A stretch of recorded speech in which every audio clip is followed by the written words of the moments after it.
So I was on my own on the plane. And this would have been my first foray into the wide world by myself, learning to be an adult at age 11. And I arrived at Lisbon Airport.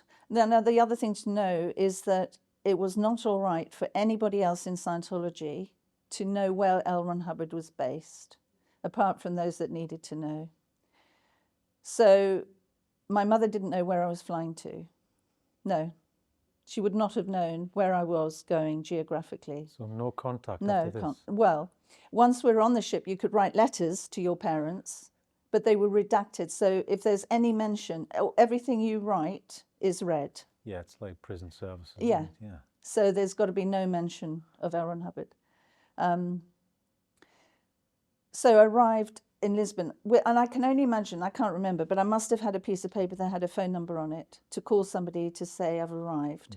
Because I remember waiting at the airport in a side room somewhere. So I must have been, you know, in those days, the what they called the air hostesses at the time would take you, look after you, wouldn't they, when you were a minor flying? Yeah. So I can only imagine that they took me into this area, because I remember a side area that wasn't the main airport. And this guy came along and said, you know, he was the courier, and he was going to take me to the ship. So I was driven to the ship, and then I remember arriving on the docks, looking up at this enormous ship. To me, it was, I think she's 360 feet or something, twin screw motor yacht, and used to be an old cattle ship back in the day. And I know L Ron Hubbard was up on the deck looking down, and he had two Commodore's messengers either side of him in their uniform, and I was kind of in awe. It's like, it's you like know, seeing the man himself. yeah, and he's a you big know? man. He was a big man, really big, and to me as well as an 11-year-old. So what was he wearing? Was he wearing the uniform? Yes, he was, and he had his cap on, and I think he wore a like a cravat or round here. Yeah. And I was escorted up the gangplank and then into the aft well deck, and then down some stairs in what became the aft lounge, it's called, where some of the staff would eat. The plebs, I call them. The officers had an officers' mess up on B deck. And so then down again into the bowels of the ship, into a dormitory. And if I was to tell you that it was dark, and the clothes, like when we were sailing, would be they would hang like this and do this, you know, and we were like 2 or 3 tiered bunks. And I was told this would be my bunk by a sink. And one of the Commodore's messengers in training was above me. And I just lay on that bunk and thought, what am I doing? Why am I here? And there I was in my flip-flops and my pigtails and my little South African knees, you know, just looking and thinking, what the hell have I come to? And I just burst into tears and just lay sobbing on my bunk. Now, by this stage, they had my passport and everything. I think they take your passports on ships anyway, but I've now come to learn in Scientology they take your passports. It's a nice way of stopping you leaving, you know. Well, it's a form of control, isn't it? Yeah, of course. Yeah. But on the ship, you have to, I believe all ships, you have to take people's passports, because if customs come on board, they have to show all the passports. Yeah. So was it a sense of, I'm going to miss home, this is not for me? Yeah. You're being taken out of your whole world, which you're comfortable with, and then, I felt abandoned, completely abandoned, and I felt I had nowhere to turn. They do assign you what they call a buddy or a miner's mate, but I very rarely saw her, because she always had to be on what they call on post, on her job, doing her work. And she was no use to me at all, none. So I had no adult support. I had nobody to turn to at all.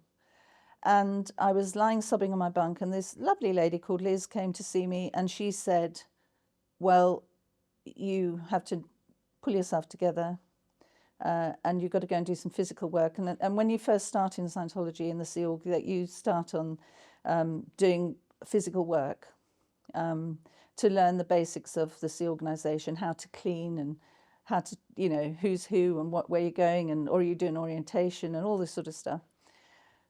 And I was put to doing painting. I'd never painted in my life, painting a cabin. So I was painting this cabin, And next to the cabin was what they call the snipes mess. And then snipes are the engineers who work in the basement of the ship. And they were great.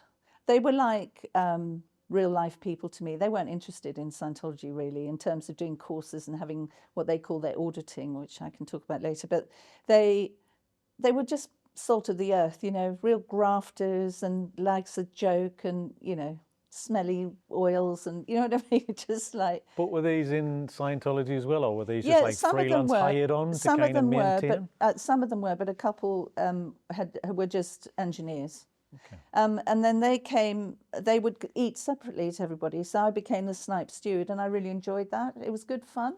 Yeah, It was it's nice. human Human, interaction yeah. with normal people. Yeah, and they were nice to me, you know, they were kind to me and it was fun. Anyway, that had to come to an end. Excuse me, just have a sip of water. Of course.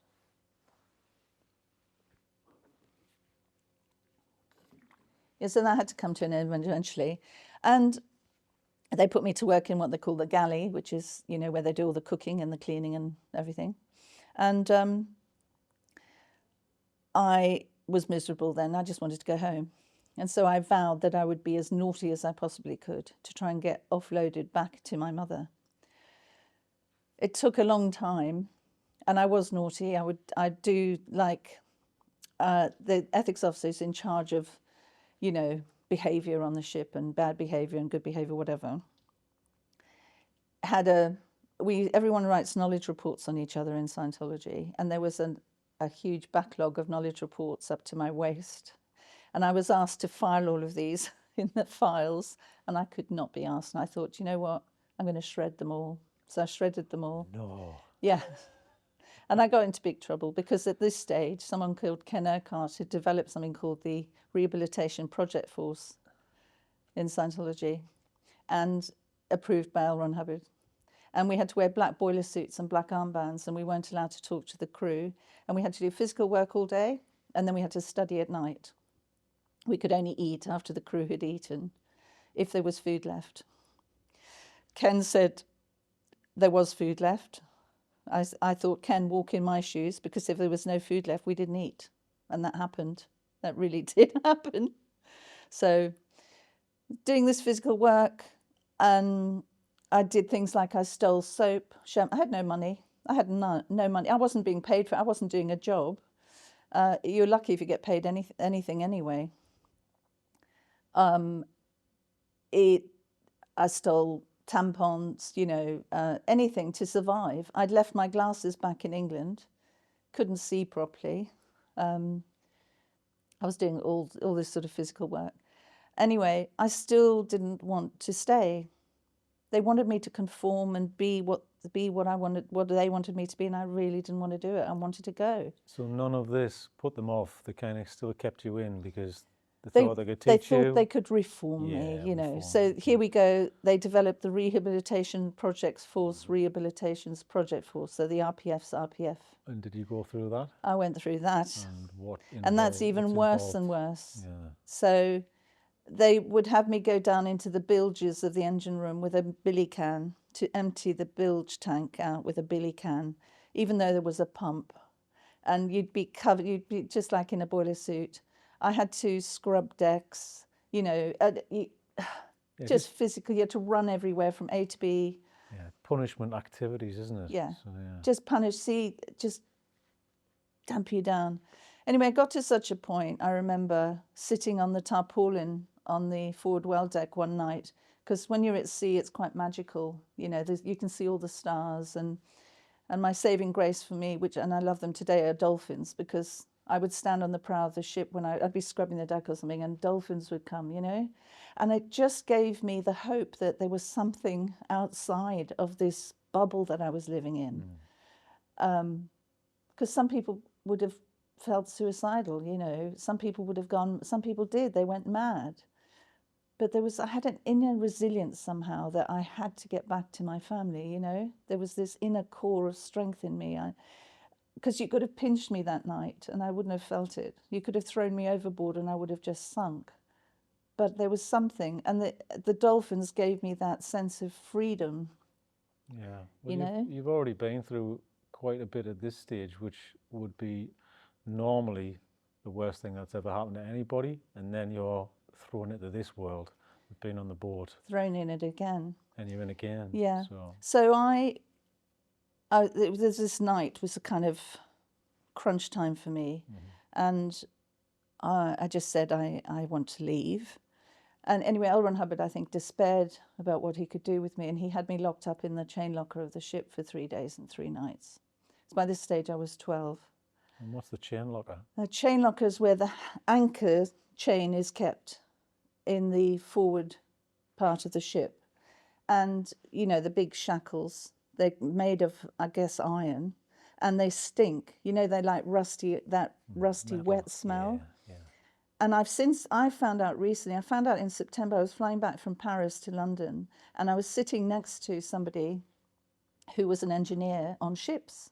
And he said, do you know that even today, someone will go down into the chain locker of the bows of a ship and they won't come out again, they'll die.